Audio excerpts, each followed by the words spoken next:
Brigitte Lahaie, Sud Radio, le Love Conseil. Et oui, l'amour, Christophe Médici, on le sait, l'amour, ça commence par soi-même. L'amour de soi n'est pas de l'égoïsme. Et ça, c'est vraiment important parce qu'il y a cette idée comme ça, encore très ancrée dans notre morale, que de s'aimer soi-même, c'est d'être égoïste. Non, ça n'a rien à voir. Être égoïste, c'est ne penser qu'à soi. Mais s'aimer, ça veut dire s'occuper de soi d'abord. Mais s'aimer, ça veut dire ne pas se juger, ne pas s'en vouloir, s'accepter tel qu'on est. Et là, je crois que j'ai lancé le mot s'accepter. Tant qu'on ne s'accepte pas, tant qu'on essaye de jouer un rôle, tant qu'on voudrait être quelqu'un d'autre, ben ça sonne faux.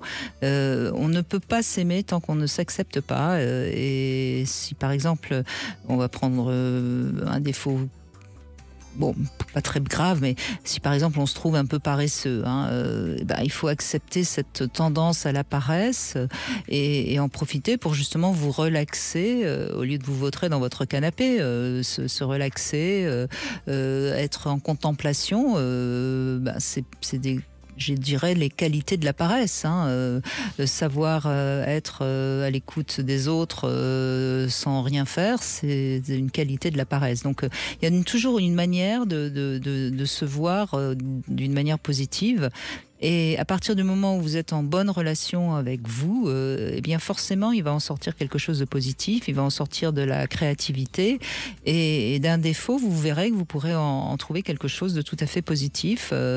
Mais si on ne s'aime pas, c'est à ce moment-là qu'on devient égoïste, parce que quand on ne s'aime pas, on a besoin de tout ramener à soi. On a besoin de parler de soi. Je ne sais pas si vous avez remarqué, Christophe, mais les gens qui ont besoin de beaucoup parler d'eux-mêmes sont souvent des gens qui n'ont pas une si bonne estime d'eux-mêmes, parce que si on a une très bonne estime de soi-même, on n'a pas besoin de parler de soi.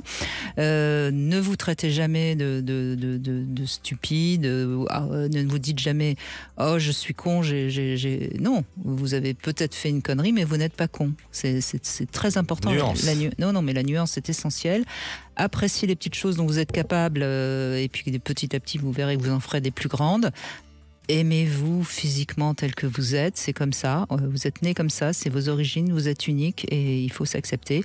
Et puis inscrivez quelque part plusieurs de ces phrases à méditer tous les jours. Je suis une belle personne, j'ai de la tendresse pour moi, je suis mon meilleur ami, j'ai confiance en moi, ma vie a du sens. Enfin, aidez-vous à vous aimer vous-même.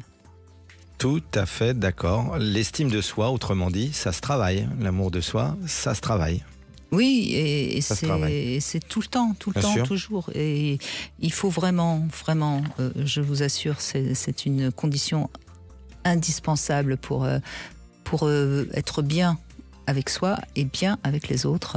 Et n'oublions pas qu'on aime l'autre comme on s'aime soi-même. Il paraît. Donc si tu t'aimes bien, t'aimeras bien l'autre.